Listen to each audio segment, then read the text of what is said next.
आगामी बिहार चुनाव 2025 में इलेक्शन कमीशन ऐसा काम करने जा रही है जो आज तक पहले किसी चुनाव में नहीं हुआ है।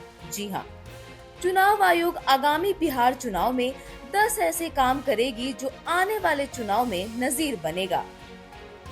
चुनाव आयोग इसे शानदार पहल करार दे रही है। चुनाव आयोग का कहना है कि ये 10 कदम बिहार के आगामी चुनाव प्रक्रिया को और अधिक पारदर्शी, सुरक्षित और सुविधाजनक बनाने के लिए उठाए गए हैं। लेकिन विपक्षी पार्टियों में इसको लेकर एक मत नहीं है और कुछ राजनीतिक पार्टियां इस पहल का विरोध कर रही हैं।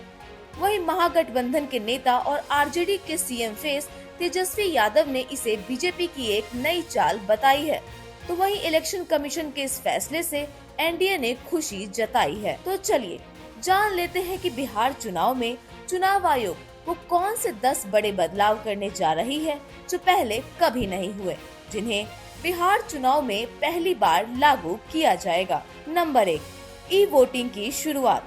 पहली बार बिहार के वोटर्स घर बैठे डिजिटल माध्यम से वोट डाल सकेंगे, जिससे मतदान प्रक्रिया और भी आसान और सुरक्षित होगी।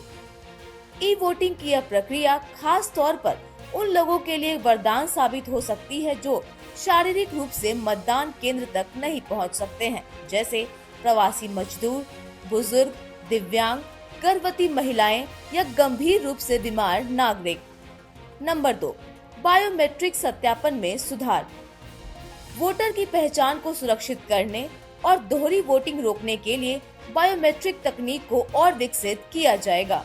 नंबर 3, मतदाता जागरूकता के लिए एआई आधारित चैटबॉट।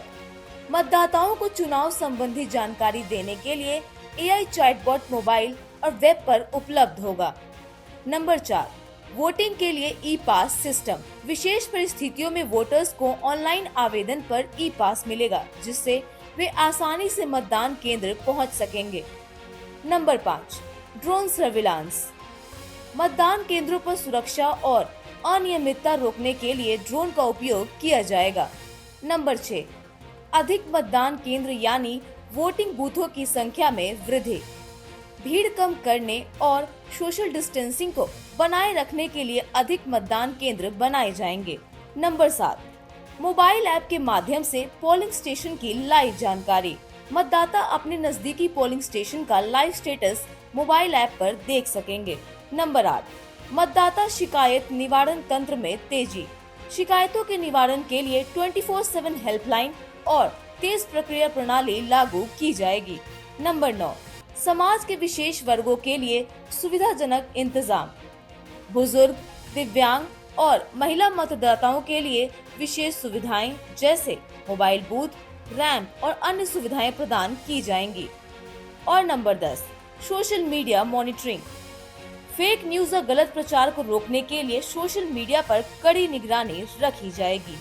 इन सुधारों से चुनाव प्रक्रिया को नई दिशा मिलने की उम्मीद है, लेकिन विपक्ष की आपत्तियों के बीच ये बदलाव जमीनी स्तर पर किस तरह लागू होती है, यह देखने वाली बात होगी।